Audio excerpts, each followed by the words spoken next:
Hey everyone, we're going to be doing a quick video on how to transfer maps, load a map, install a map, what have you, to your Cobb Accessport. If this is new and you've never done it before, then we're going to hop over to the Cobb Tuning website and download the Accessport Manager. And you can go ahead and select your operating system, whether it's Windows or Mac here. Once the install pops up here, you can go ahead and click next, find a spot, go ahead and click the install, let it go through the install, and then at the end when that's all done, it will actually pop up the application. So once the application is actually up and the install is complete, you can go ahead and just take your Accessport and plug it in.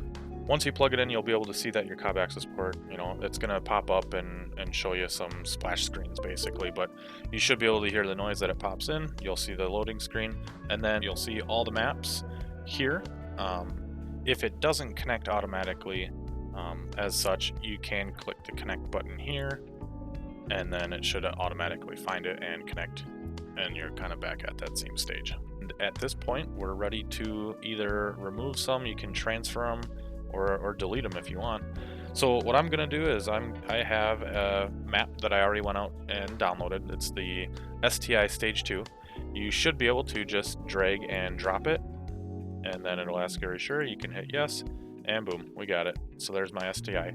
If for some reason the drag and drop doesn't work, you can just come over here and do an upload. That'll bring you to the same spot and you can grab it there. So yeah, that's it guys. Thanks for watching. I appreciate it. If this was helpful in any way or you just liked it, go ahead and hit the like, hit the subscribe. That really helps my videos out. And just a reminder that I do stream every Tuesday and Thursday. If you have any questions, feel free to hop into my stream and ask me. I will be more than happy to answer any questions that you have about the cars or any projects going on. Until then, have a good one, and thanks for watching.